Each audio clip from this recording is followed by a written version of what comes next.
Sio kama nimejibu swali lako. Namba 2. Asante mchungaji. Juzi ulipotoa somo lile la watu 1444 ulisema kwamba kuna makabila 12, lakini kuna makabila mawili ambayo yalifutwa. Sasa nilikuwa naomba kwamba utufanulie hayo makabila yaliyofutwa na sababu ya kufutwa kwao. Lakini pia je, yalifutwa kwamba hamna hata masalia yao yaliyobakia, yani ukoo wao uliobakia umefutwa wote kabisa, hawapo? Neno moja tu kubwa ni hili. Majina hayo yametumika katika Ufunuo 22 katika upande wa milango ile 12 kwa sawasawa na kabila 12 za wana wa Israeli, ambayo katika Ufunuo sura ya 7 ndio unaona yale yaliyo ambayo hayapo, alafu kabila moja likagawanywa kujaza zile nafasi. Nieleza ya kwamba ni uhusika wa kitabia wa kila kabila, tabia zisizofaa ambazo baada ya toba inabaki tu tabia ngapi? Moja ya Yesu pekee. Ndio maana muhuri, maana tabia ya Mungu. Kwa hivyo haimaanishi ya kwamba Dani alipotea. Nilieleza ya kwamba alitubu, lakini kabila lake kwa maana ya jina kuandikwa inamaanisha ya kwamba tabia hiyo ikidumu kwa watu hawataingia mbinguni, watakosa muhuri. Ndio tafsiri yake tu iliyoko pale. Kwa hivyo ni kwamba tuna tabia mbalimbali ambayo ibilisi amewekeza kwetu, lakini neema ya Mungu, uwezo wake, kwa uwezo wa Roho Mtakatifu na neno, tunatakaswa alafu tunakuwa watakatifu. Na sasa hiyo ndio inayofanya kupitia ile milango tofauti tofauti, lakini haina maana ya kwamba hawakuna watu wanaookolewa kule.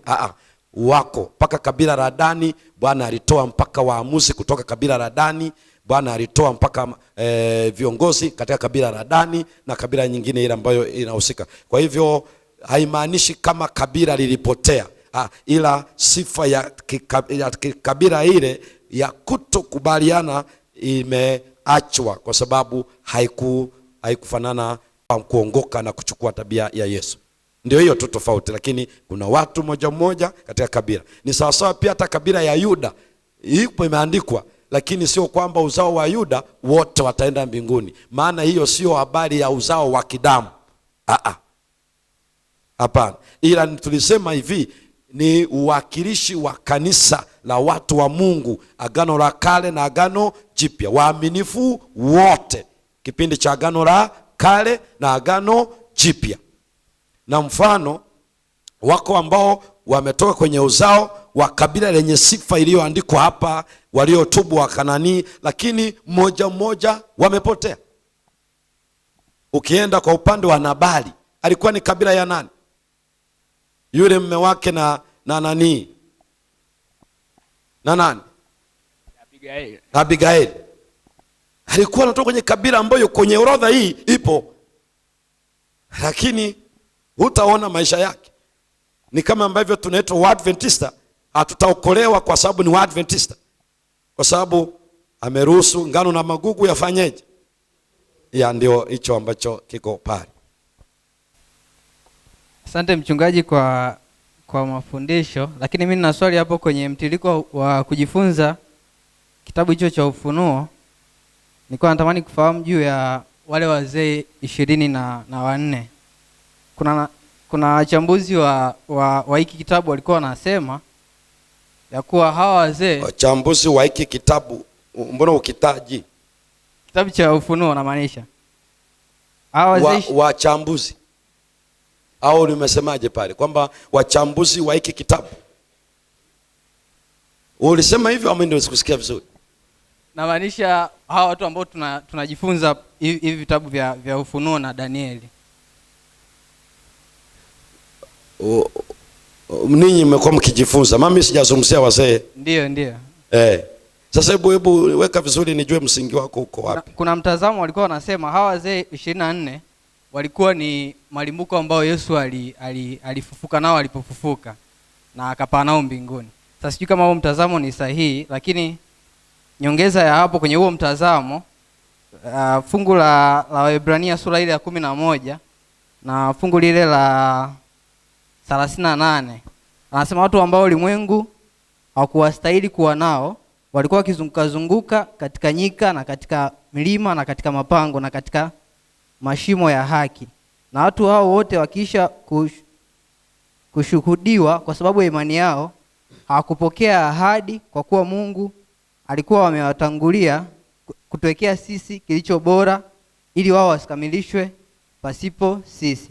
Sasa kama hiyo nadharia ya kuwa Yesu alifufuka na hao malimbuko na akapaa nao mbinguni, ni kama vile inapingana na hiyo kuwa Biblia inasema hata hao ambao walifufuka hawakamilishwi pasipo sisi.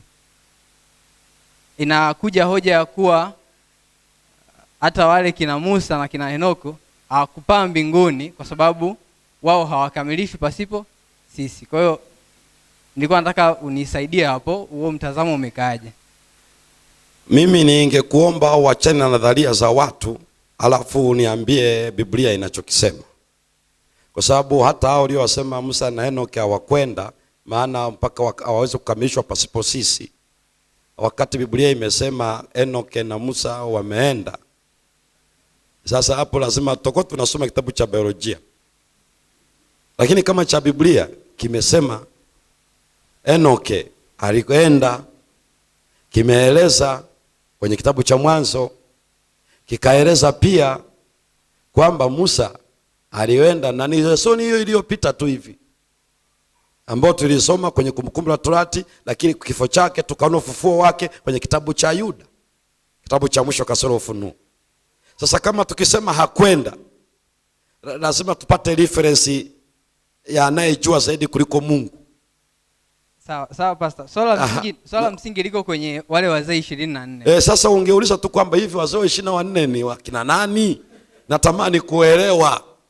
Sasa wewe unaanza kwenda kwa Waebrania ya kwamba hawakupokea ahadi, maana hawapaswi kukamilishwa kabla ya sisi. Sasa ukaunganisha hapo makande, njugumawe na nini, halafu ukaamua kugundisha kwa super glue ionekane kwamba huko ndiko huko. Ndio hapo ukaniacha hoi. Sasa hii Waebrania una mwongozo wa robo hii? Ndio nao. Subiri vipimo huku mbele. Usome tu kabisa huku mbele uone, maana watasemwa huko. Bahati nzuri wale wazee 24 ndio swali kwamba unataka kujua ni nani hao? Ndio. Ndio. Na unajua wametajwa kitabu kipi? Wametajwa kitabu hicho cha Ufunuo sura ya 4 na sura ya 19 pia. Sura ya 4 na sura ya ngapi? 19. Sasa unajua sio tu sura ya 19. Hawajatajwa mara mbili tu kwenye kitabu cha Ufunuo. Na wako mbele za kiti cha nini? Hawajasema wako kaburini. Wako mbele ya kiti cha enzi, wanamwabudu usiku na mchana, hawachoki. Na wanaimba. Wako pale. Sasa ndio inabaki ni akina nani? Sasa nimeieleza kwenye kile kitabu wakati nazungumzia habari ya mihuri, kufungua mihuri na nani hao wenye uhai wanne, wazee 24 ni akina nani hao? Wakitajwa wazee sio malaika, maana malaika hawajawahi kutumia hilo neno, linawatoa nje. Linabaki ni wanadamu walioishi kwenye dunia hii, ila hatujaambiwa ni akina nani kwa majina. Ndio hiyo tu ambacho hatujaambiwa. Ila mbingu zinataka kututia moyo, ikiwa hao nao walizaliwa na wanawake kama wewe na mimi, na wakapita kwenye pambano hili kama wewe na mimi, wako kule, maana yake ni kama wanatushangilia tukazane katika mbio za imani. Ndio kinachoeleza hicho. Ni kama ambavyo aliposhuka Musa na nani na Elia kuja kuzungumza na Yesu siku ile pale Kaisaria Filipi. Na Biblia inaandika kitabu cha Luka, walizungumza na Yesu juu ya kifo chake. Yaani agenda ilikuwa ni kifo cha Yesu. Ilikuwa ni kutia moyo kukubwa katika ubinadamu wa Yesu kwa pambano lililoko mbele yake. Sasa wale ni wanadamu kabisa ambao neema ya Mungu iliwawezesha na wako pale. Na hii ni vizuri ujue pia kwenye Mathayo 27 Yesu anakata roho. Biblia inasema makaburi ya wengi yalifanyaje? Yalifunuka, na wakawatokea ndugu zao wengi waliowafahamu. Lakini wakati Yesu anapaa, alipaa nao, ila hatuambiwi ni akina nani. Hilo tu hata mimi sijui. Kwa hiyo kazana uwe mwaminifu, tutawaona uso kwa uso. Labda hilo tu ndo naweza nikasema. Lakini kwamba ni wanadamu, ndio. Wametoka kwenye sayari ya dunia, ndio. Ila ni akina nani hatuwajui majina. Kwa hiyo wanatutia moyo kwamba tukazane. Na nimeieleza vizuri pia kwenye kile kitabu cha unabii wa kitabu hiki. Sijui kama nitakuwa nimejibu.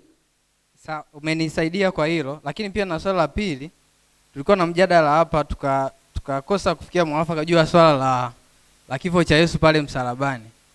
Je, ni nafsi tukijua kuwa nafsi Yesu alikuwa Mungu 100% na alikuwa binadamu 100%. Je, swala la kifo chake pale msalabani lilikuwaje?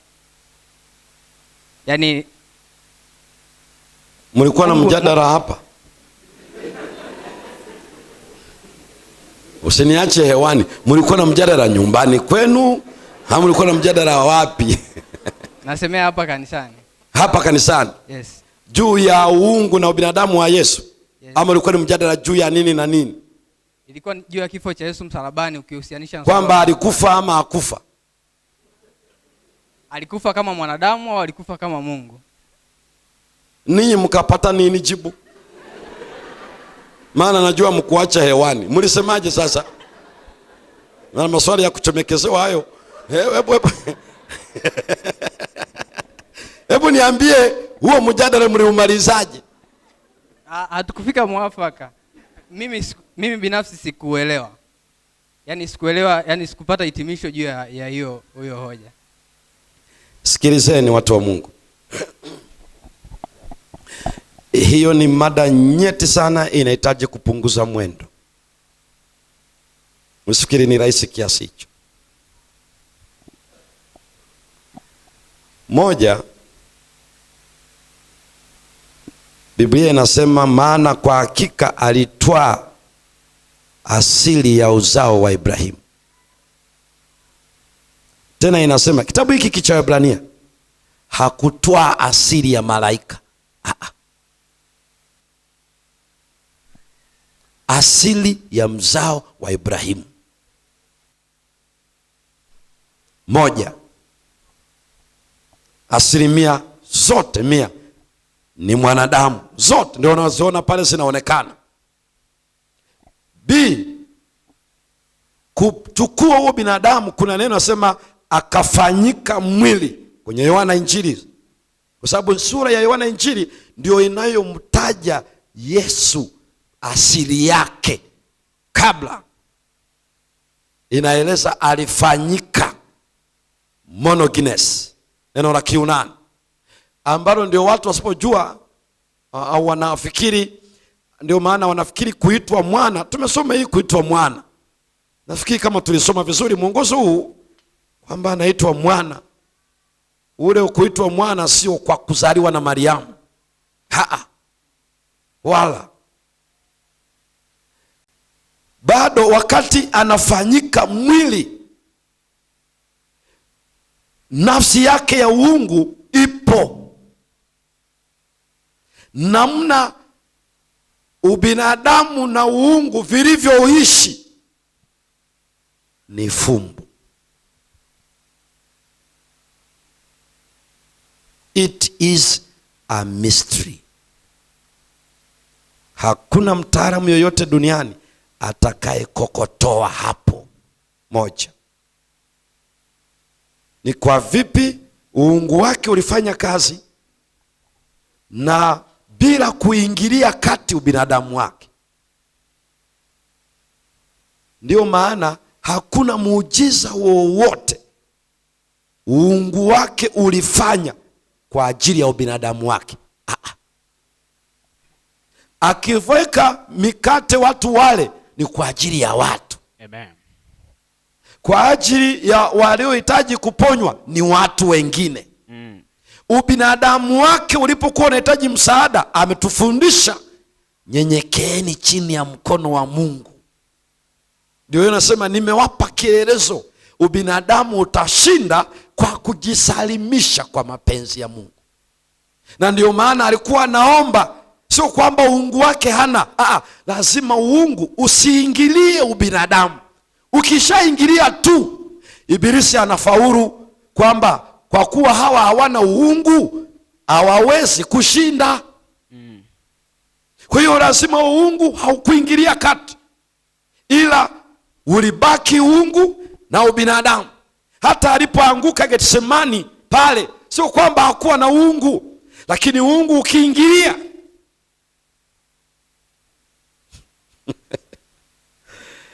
alipaswa kama ubinadamu wake utegemee nani? Mungu. Ndio hiyo lugha tuliyosoma, na naomba msome vizuri lesoni hii iliyopita, hii tulio nayo wiki hii na ile, ya kwamba mimi leo nimekuzaa ndiwe mwanangu, ambayo ananukuu kwenye Zaburi. Yesu aliishi katika ubinadamu wake wote, hakutumia uungu wake. Ila ubinadamu ulipaswa ufanye kile kile ambacho wewe na mimi tumeitwa kufanya, kumtegemea nani? Mungu.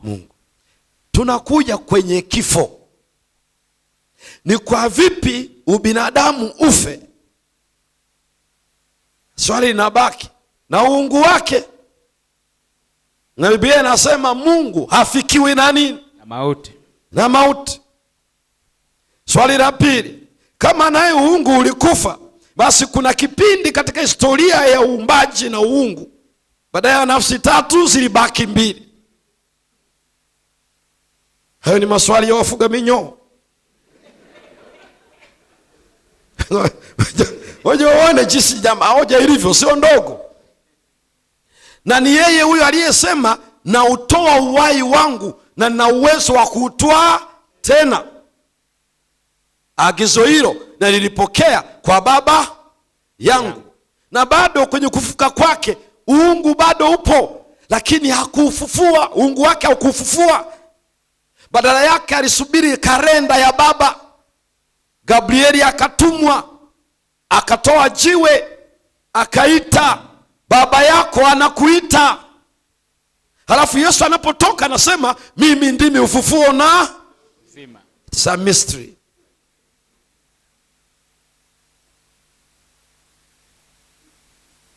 Hapo ndio unaosikia panda pole pole, panda pole pole Mkristo. Hapo usijifanye unajua. Hayo ni maeneo ambayo ni yamebaki kuwa fumbo, ila tuna uhakika ufuatao. Alipaswa awe mwanadamu ili abebe ubinadamu wetu. Bila hilo hawezi kufa. Ndiye aliyekuja duniani. Kama hatakuwa Mungu, atapoteza sifa ya kuokoa. Maana ni sifa ya Mungu tu awezaye kuokoa. Amen. Sasa ilikuwaje? Mungu ajua. Kazana, siku ile akija tutaelewa. Usikunje suruali kwenye mguu na hujafika kwenye mto. Ukikutana na maji kwenye mto, kunja nguo. Kwa sasa hivi tumeambiwa tu Kalvari imetuweka huru, na hivyo tutamuona uso kwa uso na tutaelewa, maana hayo ni mafumbo ya Mungu na anajua kwa nini ameweka ndani ya hekima yake. Alikuwa namba 3. Namba 4,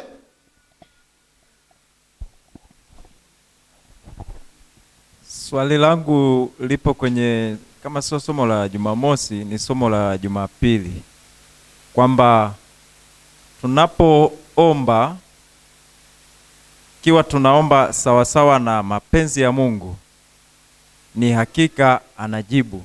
Sina wasiwasi wala shaka na hilo, ila tu labda ni swala tu la uelewa. Swali langu likabaki ni kwamba kulingana na namna ambavyo watu wengi wamekuwa wakiamini kwamba, nikiwemo na mimi niseme, maana kwamba kuna majibu ya Mungu matatu, na katika Biblia kwa namna ambavyo ulifundisha katika Biblia ni kitu ambacho hakipo.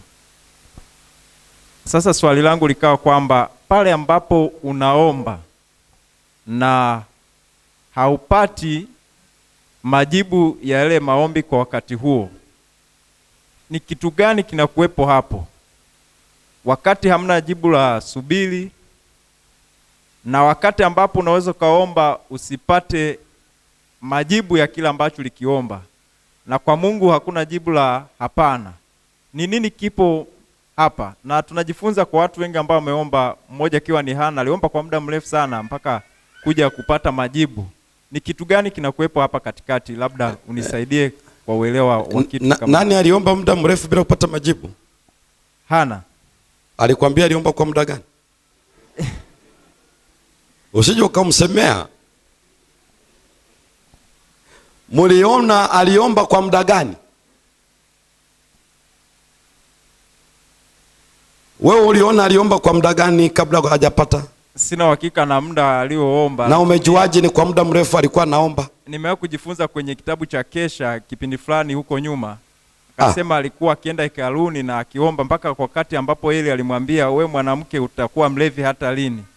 Sasa kwa mtiliko kwamba mara kwa mara umekuwa mtu wa hivyo. Utamsemea vibaya Hana. Sikiliza rafiki yangu, kama umesoma Kesha la asubuhi leo, hiyo mada ilitajwa ndani. Maombi, ameeleza kabisa, maombi hayafanyi kazi kwa Mungu. Wale waliosoma wanaelewa. Tena nadhani kuna mtu anayo Kesha hapa sasa hivi. Sio wakasema ni nani? Na kwenye simu. Fungua hapo kwenye simu.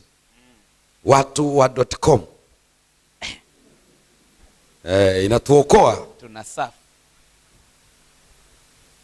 Kesha ya asubuhi leo. Maana unajua watu wengi rafiki yangu, kama ulivyosema, huwa wanapoomba wanaona kama wanampatia jukumu Mungu la kufanya. Hapana. Hamna. Omba kimya kimya kila siku.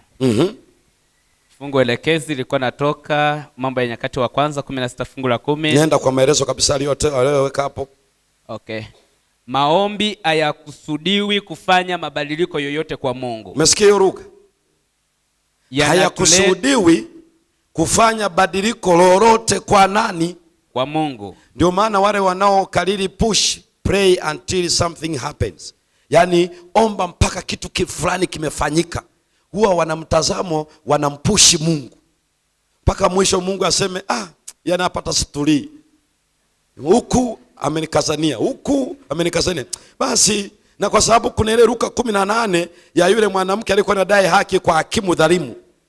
Kwa halafu Yesu akasema na ninyi ombeni hivyo hivyo. Yule hakimu dhalimu akasema kwa kweli simchi Mungu, halafu sijali watu, lakini kwa vile yule mwanamke ananisumbua tampa haki. Kwa hiyo watu wanaona maombi ni kumsumbua Mungu mpaka mwisho aachane na mimi kwa kunipa. Ni maombi ya wafuga minyoo. Maombi hayafanyi nini? Badiliko yoyote kwa Mungu. Hayakusudiwi kuleta badiliko lolote kwa Mungu. Ni kama unaponukuu, Musa aliomba, Mungu akawasamehe, kwa hiyo alimbadilisha Mungu. Wewe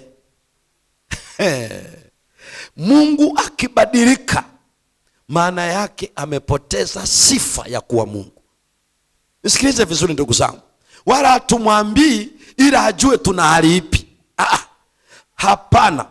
Maombi hayakusudiwi kufanya badiliko lolote kwa nani? Kwa Mungu. Soma usikia anasemaje? Narudia hiyo paragraph. Maombi hayakusudiwi kufanya badiliko yoyote kwa Mungu. Ndio. Yanatuleta katika upatanifu na Mungu. Bali kazi yake ni hii. Kutupata. Yanatuleta katika upatanifu na nani? Na Mungu. Kwa hiyo nani ana shida? Sisi. Nani anahitaji maombi? Sisi. Maana yake mimi napita hii barabara ya Mungu iko hapa. Kinachonitoa kwenye hii barabara yangu kwenda pale, maombi. Kwa hiyo yananibadilisha mimi niende kwenye mapenzi ya nani? Alafu mimi nikiwa nimekomaa hapa, nasema Mungu, mbona usikii sala ya mtumishi wako? Ulisikia wengine ukafanya, mimi umeniacha. Kumbe ninataka nimwambie Mungu, badilika, njoo tupite njia hii. Hicho Mungu hawezi kufanya na hatafanya milele. Hayachukui nafasi ya wajibu wetu, hayachukui nafasi ya wajibu. Na ndio maana hicho nachoweza hapa ni kwamba maombi yanatutoa kwenye mapenzi yetu, yatulete kwenye mapenzi ya nani? Ndio kazi ya sala. Hatuombi ili kumwambia Mungu sasa nahitaji hiki. Mungu nisaidie hiki, hamna. Bwana nipatie na mimi hela kwa ajili yake, hapana. Wala maombi hayachukui nafasi ya wajibu wangu. Sala haimshughuliki Mungu. Prayer does not bring God to us. Prayer takes us where God is. Kwa hiyo usije ukafikiri Musa aliomba eti akambadilisha Mungu. Alichoomba Musa yalikuwa ndio mapenzi ya Mungu. Yaani alichoomba Ibrahimu ya kwamba wakipatikana 50, wakipatikana 45, Ibrahimu alikuwa ndani ya mapenzi ya nani? Ndio maana Mungu alibidi amwambie ili aone Ibrahimu mapenzi yake yaje upande wake. Akasema hivi, nimfiche? Ngoja nimwambie. Unajua naenda Sodoma, huko kutawaka.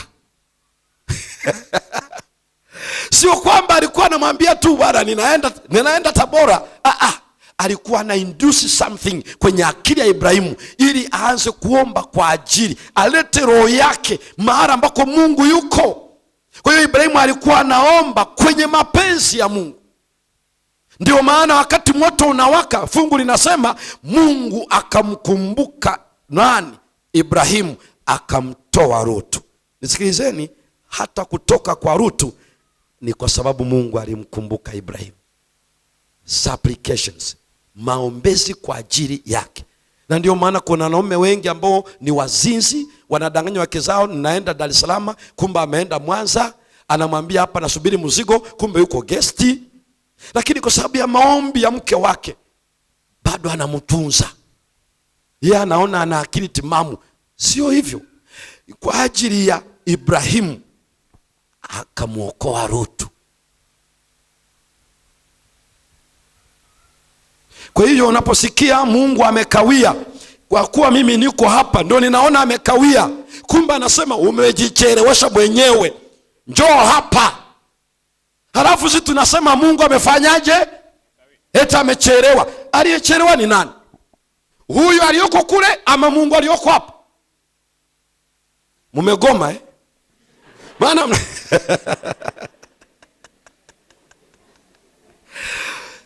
yoyote tuombayo sawasawa na mapenzi ya nani?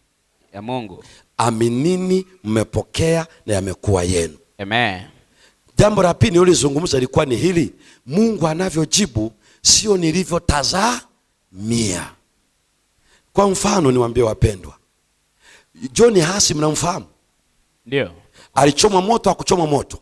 Alichomwa. Aliomba ama hakuomba? Aliomba. Alijibiwa ama hakujibiwa? Alijibiwa.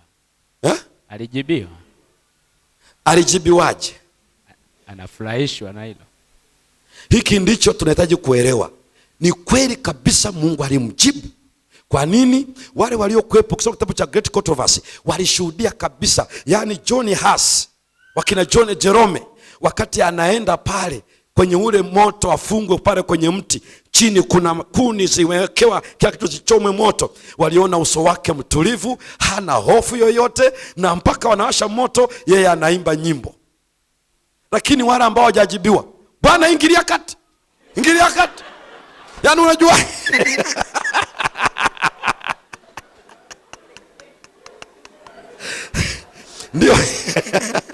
ndio maana sikilizeni, ukiona umeenda kwa mgonjwa amekomaa, muniombee watu wa Mungu, muniombee kabisa. Watu wa Mungu muniombee. ili aonekane ni wa kiroho. Shetani anataka kujitukuza. Shetani na saratani vinahusianaje? Hivi ukifa kwa saratani, shetani amefaidika na nini? Anachofaidika shetani ni kufa nikiwa dhambini. Lakini nikifa niko na Yesu, Paulo aliandikaje kwa Warumi? Nimekwisha jua upanga, njaa, vita, mauti havitanitenga na nani? Pendo wa Mungu. Kwa nini tunapougua malaria, tumeugua uviko, tumeugua nini, presha inapanda, presha inashuka? Hiyo yote ni kuonyesha ya kwamba hatujawa mikononi mwake, hatujaingia kwenye ile raha yake. We have not. Lakini kama ni watu wa Bwana, Meraso General yuko pale Benjamin Mkapa Hospital, ukimfikia anachosema Bwana aingilie kati kwa ajili ya ugonjwa huu, lakini utaona amani, atasema nina amani na Yesu wangu. Endeleeni watu wa Mungu Kikuyu, juu ya lile kundi ninaendelea kuwaombea. Msiwe na wasiwasi. Amen. Atamwambia mke wake, ataambia mume wake, ataambia watoto, familia yangu, kumbukeni mimi nilimwamini Yesu. Huu ugonjwa ni saratani, iko ngazi ya 4, kiko kifo mbele yangu, ila mimi naona siku ile Yesu akija. Amen. Ninawaacha mikononi mwa Yesu, mkiwa waaminifu tutaonana. Lakini kamasi tu umukute sasa kwenye mazishi, parapanda italia, wafu watafufuka. Hili ndio tumaini. Farijiane kwa maneno hayo. Thubutu atakapokutu. Mungu, inua mtumishi wako, kazi yako bado inamungoja. Kwani alikwambia ukifa wewe kazi yake haiendi? Acha kubabaishana hapa. Yaani wewe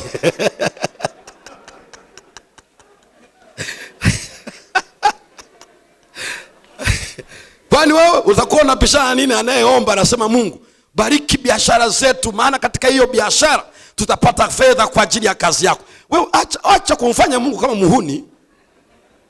Wewe mwambie tu Mungu, ninaomba na mimi nipate hela, nisaidie na mimi namna kufanya biashara yangu, kama ni kwenye kilimo. Maana ukweli ni huu, akikupatia milioni 10, si utaleta ngapi?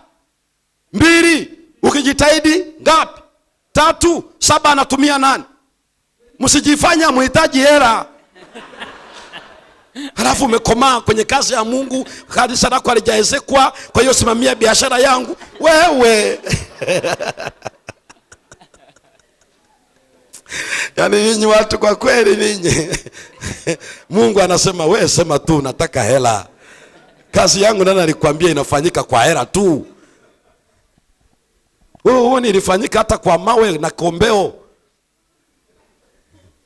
Umuulize Daudi, mwambie Samsoni alitumia tu mbwea.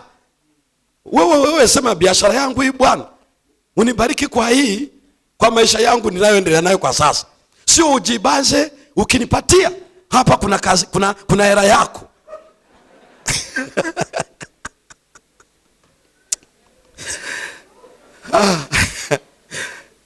Wakristo wenzangu, acha kabisa.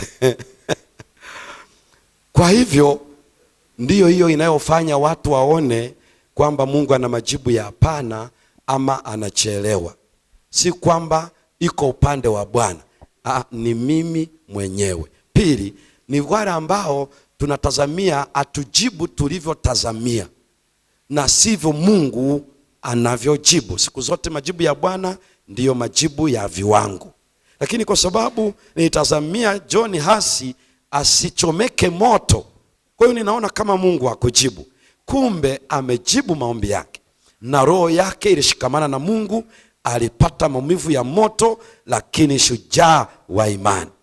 Kwa hiyo hiki ndio ambacho siku zote tunazungumza, ya kwamba Mungu hana majibu matatu. Kwenye Biblia hakuna kitu hicho, na kwenye roho nabii hakuna kitu hicho. Ila mimi huwa ndio nataka nimchepushe Mungu aende kwenye mapenzi yangu, ama niko kwenye mapenzi yake, lakini nataka namna atakavyofanya ikubaliane nilivyoelewa.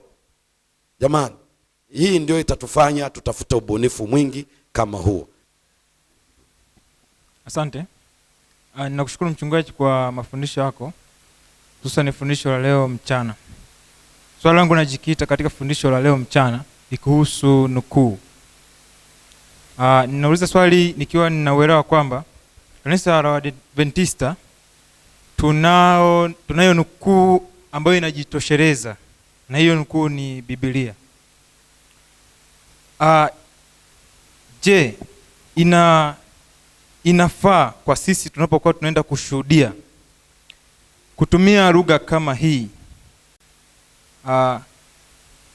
Marekani au kanisa la Rumi, ambayo ni lugha ya kuhukumu?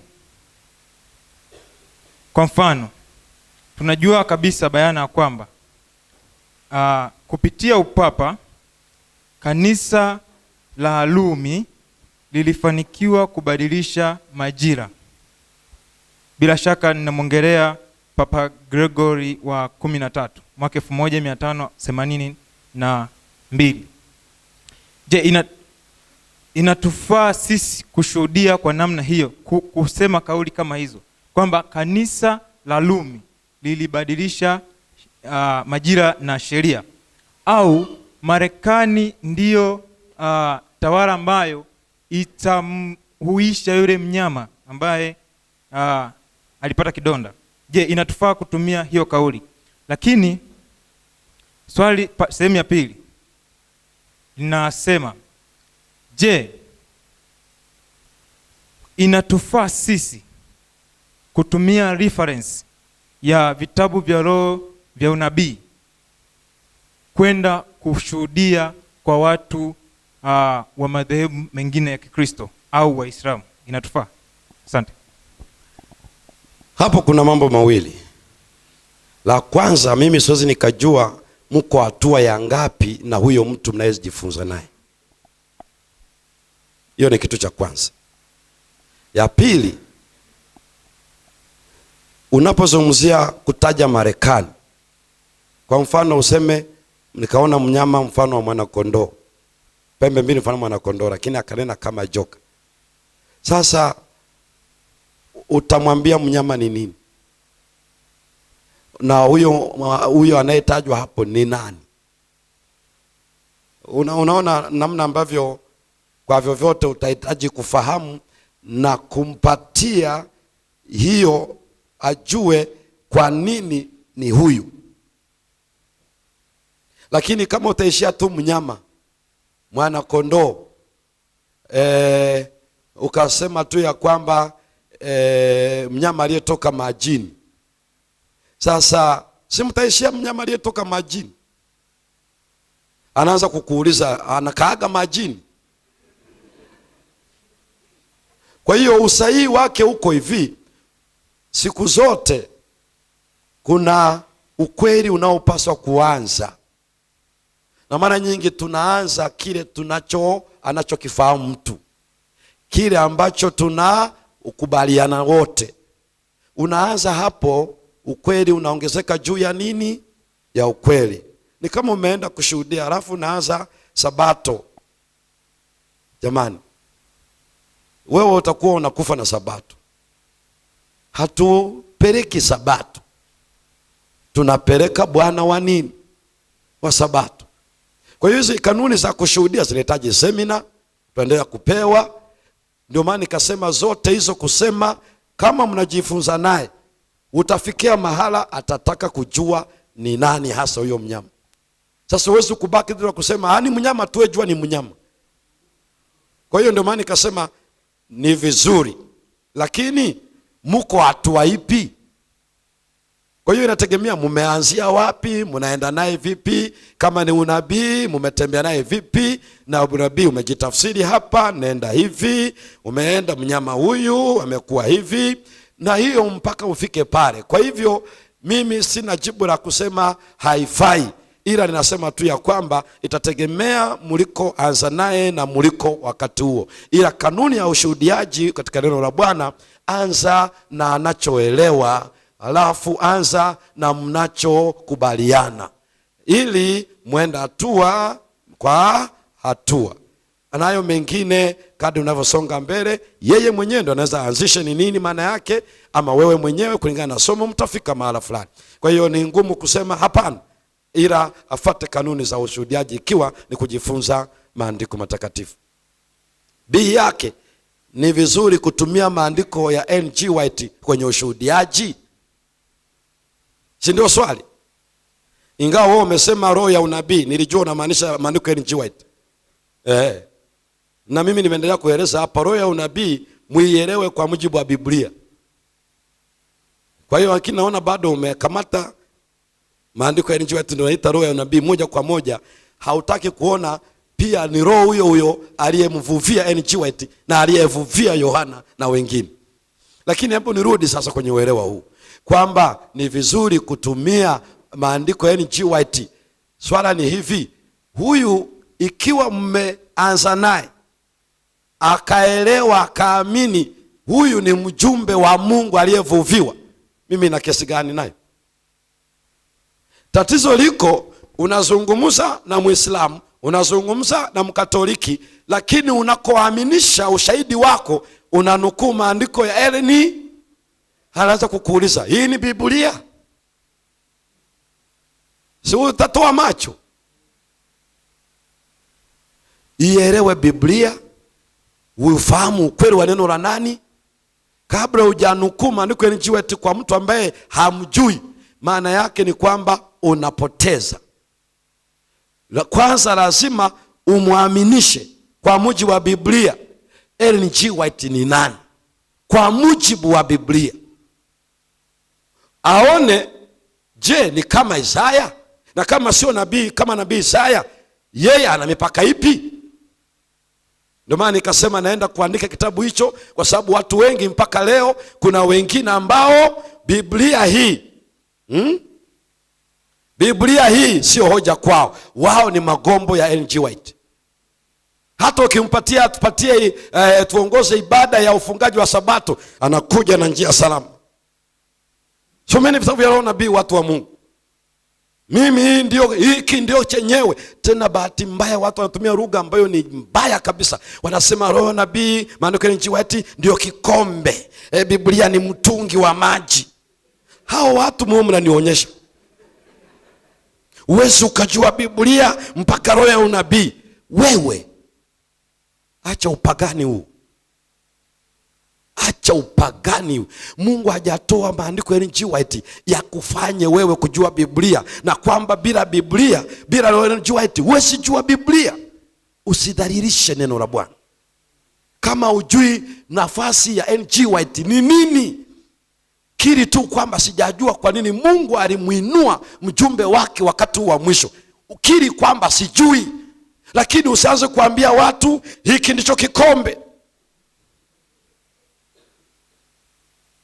Na Biblia inasema asomae na aliweka maandiko ya Ellen G. White hapo. Ninawauliza, aliandika maandiko ya Ellen G. White hapo? Biblia yenyewe. Na Yesu akasema mtaifahamu kweli na kweli itawaweka nini? Kulikuwepo na Ellen G. White? Kulikuwepo na Ellen G. White?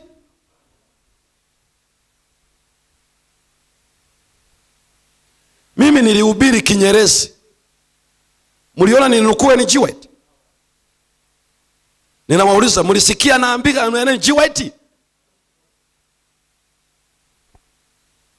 Kwani mimi sijui ni mjumbe wa Mungu?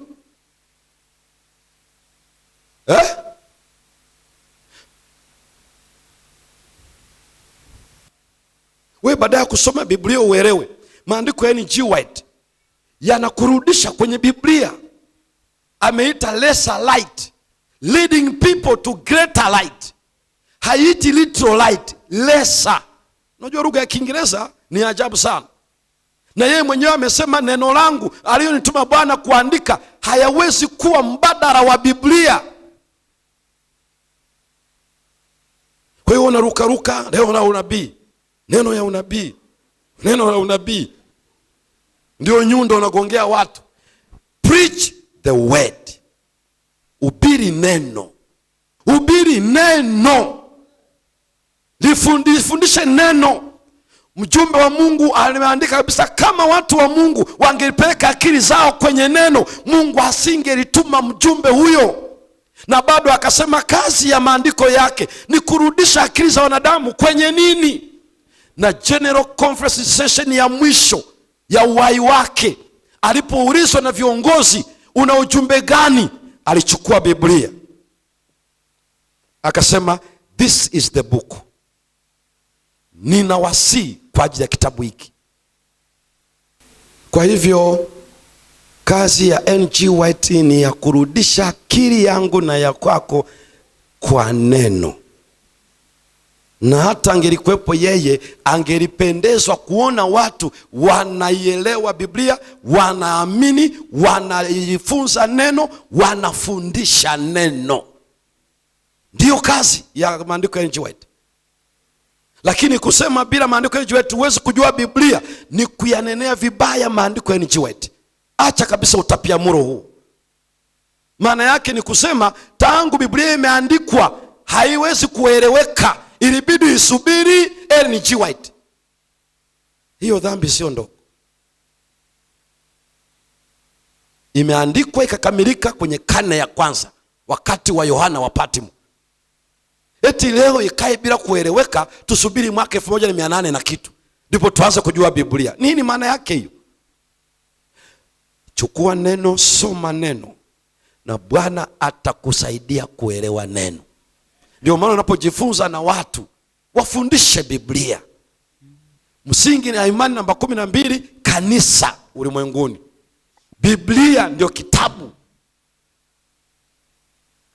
Kwa hiyo usikimbilie kwenye kitabu cha Tumaini la Vizazi Vyote ili ufanye uinjilisti kwa mtu. Mwelekeze kwenye Biblia, nini maana ya hiki. Kwa hivyo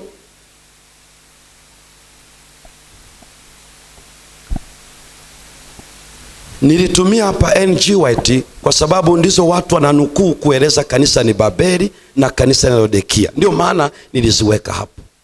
Lakini katika siku hizi 10 zote nimejenga kwenye Biblia kuelezea ujumbe wa malaika wangapi. Maana yangu ilikuwa ni hii, ambayo ndio maana ya Biblia, kwamba tunaweza kujua ujumbe huo kwa kusoma Biblia. Mwenzetu William Miller alijua kutakazwa patakatifu sio kwa N.G. White. N.G. White akiwa bado mtoto mdogo amekuja kuamini mahubiri ya William Miller.